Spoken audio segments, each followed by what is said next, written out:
What if I shared with you 2 things that you can do to increase lean muscle mass and decrease the percentage of body fat without having to lift weights or do cardio? Stick around for a couple minutes, let me explain. Hi, I'm Coach Rob. By no means am I saying that the body is going to get super muscular and super lean without physical activity. We are, as humans, we're designed in a way that we will adapt to the stress that we're exposed to. It's just our responsibility to make sure that we strike a good balance of making sure that we don't overdo the volume and or the intensity. But let me share with you 2 things that most people are not aware of when it comes to decreasing body fat and increasing lean muscle mass. The first one is stabilizing blood sugar. If you have followed me for any period of time, you know my ideology associated with nutrition is very straightforward. Every 2 hours, make sure that you're grazing on fruits, vegetables, and lean protein. Now, with one little caveat, if you have any sensitivities that you've validated on your own, that if you eat, you have a negative reaction to sleepiness, mentally foggy, not having the energy necessary to get through work and or workout, you need to make sure that you're grazing every 2 hours on a low glycemic diet, which ironically, if you're eating lean proteins, and you're eating fruits and vegetables, and you do that every couple hours, you're gonna have stabilized blood sugar.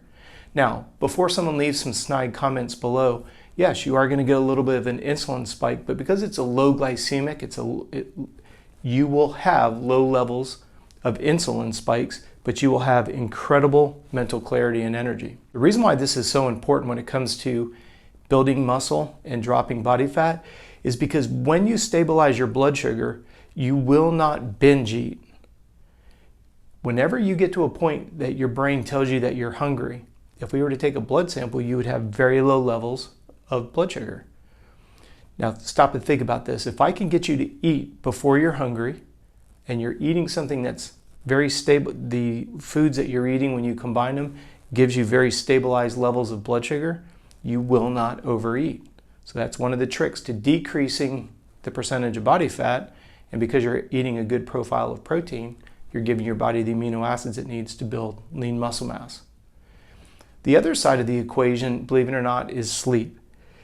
You will never get stronger by lifting weights, and you'll never get fitter by doing cardiovascular exercise. It's just a fact. All the benefits and all the recovery comes from the food that you eat, which we just spoke about, and then when you give your body a chance to rest. When you go to bed at night, your goal is to try to get 2 hours of deep sleep, and your goal is to have less than 10 minutes awake time over an 8 to 9 hour window. Now, I don't live in a glass house. I know not everybody can get 8 to 9.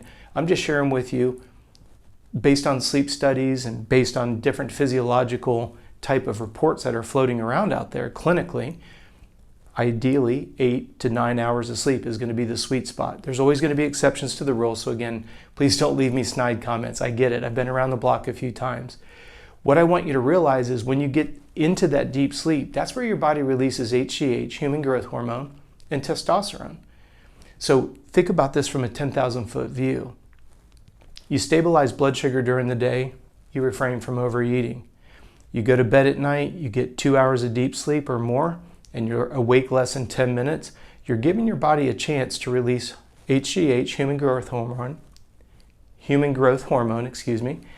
as well as testosterone. Both of those are going to be a precursor to red blood cell production, particularly testosterone. So now think about this. You stabilize blood sugar during the day, you have good energy levels. When you do your workouts, you get more out of it.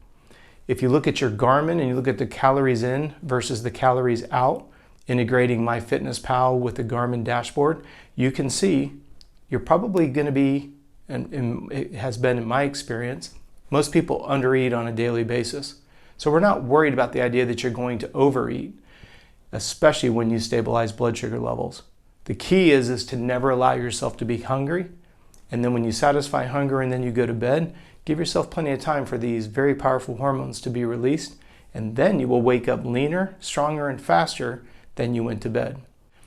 If you're new to the channel, thank you so much. I hope you will like, subscribe, and turn on the notifications because we do put out a video every day here on YouTube answering your questions. And should you have a question, please send it to me. contact@coachrob.com. Thank you for your time today, and I look forward to seeing you tomorrow.